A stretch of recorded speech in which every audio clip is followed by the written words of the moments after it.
într-un format puțin mai diferit, pentru o ocazie mai specială. 1, 2,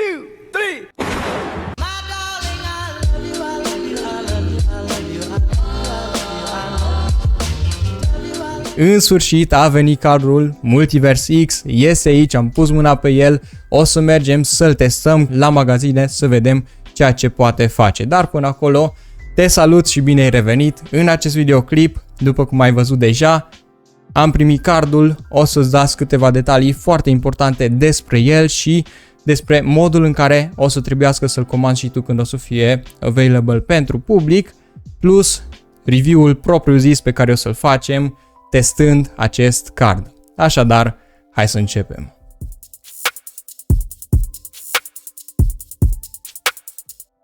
Bun, cred că am pus și niște sneak peek-uri să stârnesc acolo curiozitatea în intro, dar stai până la final să vezi dacă mi-a dat sau nu tranzacția eșuată.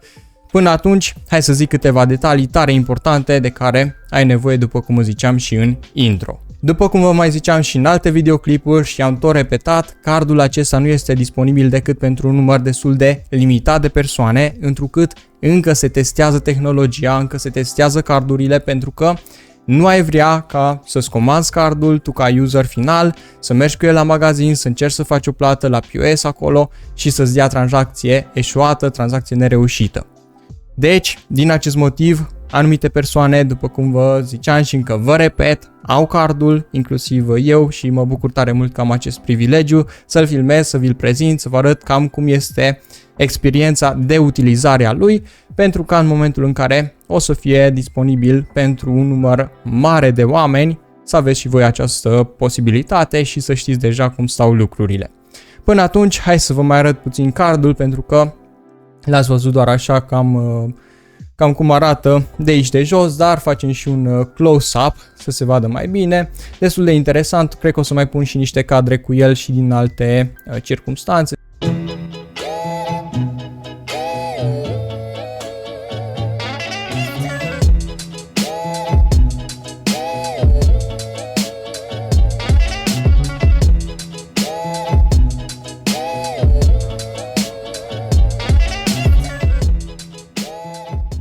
Așa arată și pe spate. Multiverse X, TwistPay, destul de interesant că nu au pus X-Money, deși s-au unit, dar este ok, ultima problemă să fie asta. Alte detalii pe care trebuie să le știi, după cum ziceam, înainte de a comanda cardul, este că o să fie direct din aplicația X-Portal, în secțiunea de cards, o să lași și pe aici o mică înregistrare unde vedeți exact cum apare această opțiune, după care la un moment dat, dacă ești acum în aplicație, îți zice că ești pe un anumit număr sau un first wave în funcție de momentul în care ai intrat sau te-ai înscris pentru carduri. Când o să fie disponibil, te pune să spui adresa acolo, după care cardul tău o să vină în aproximativ 2 săptămâni, o să ajungă la tine, asta depinde și de zona a României unde stai. Dacă ești din București, o să ajungă puțin mai repede, dacă ești din altă parte, o să ajungă chiar puțin mai greu, dar într-un final cardul o să vină și la tine, o să-l poți folosi. Ai posibilitatea la fel tot de acolo să faci top-up la card, deci să pui bani pe el, ca mai apoi să poți plăti direct și cred că acestea ar fi cam toate de menționat pentru voi ca user experience înainte de a pune mâna pe card. Ce mai este super interesant și ce vreau să vă mai zic în termen de adopție, pentru că pe acest canal am vorbit destul de mult despre aceste lucruri, este că prin aceste carduri mă gândesc cât de multe persoane ar putea intra în ecosistem din cauza lor. Pentru că, ok, poate ai nevoie să folosești un card în România sau în afară, ai poate Binance, ai poate Crypto.com sau mai știu eu ce alt card, sau nu ai unul și totuși ai vrea să folosești.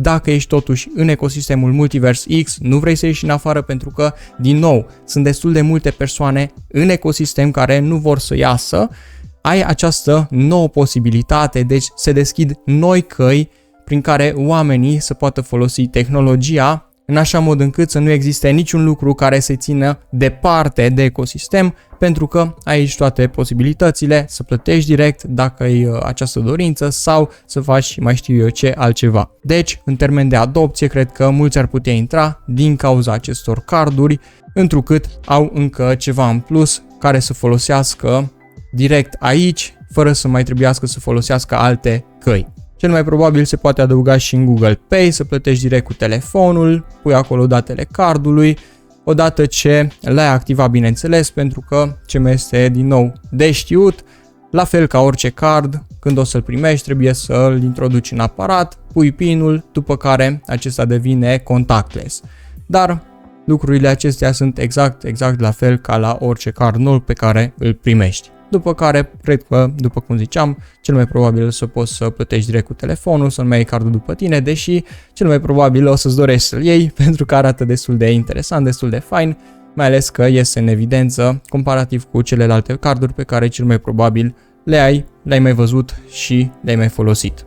Cred că acestea ar fi toate detaliile importante. Facem o scurtă recapitulare. În aplicația Xportal, tabul de cards, când o să fie available, îți pui detaliile, în aproximativ 2 săptămâni ajunge cardul la tine în funcție de locul în care stai în România, după care primești acest card destul de minunat, îl introduci în terminal, pui codul PIN și acesta devine contactless, ready to use, ai opțiunea de top-up, după cum vă ziceam, în aplicația Xportal și cam acestea ar fi toate detaliile de menționat aici. Dacă nu ai aplicația Xportal, totuși ai vrea să pui și tu mâna pe card în momentul în care o să fie available, neapărat este link în descriere, fă-ți aplicația acolo și înscrie-te pe listă, pentru că destul de curând, sper eu, toată lumea o să aibă acces la el, să îl folosească, dar după cum vă ziceam, încă este în teste, întrucât nu ai vrea să încerci să plătești și să nu ai această posibilitate. Am ajuns și la magazin, nu știam oricum ce să cumpăr, așa că am luat o apă și o limonadă. La plată nu a fost nimic în neregulă, am introdus cardul, am pus acolo PIN-ul pentru că trebuie să-l activez la fel ca orice alt card și tranzacția a fost reușită. Bineînțeles, am testat cardul la mai multe magazine, după cum vedeți și pe ecran. La fel, nu am avut absolut nicio problemă, experiența a fost flawless. Acum vă las cu ultimul cinematic și ultimele cuvinte de încheiere.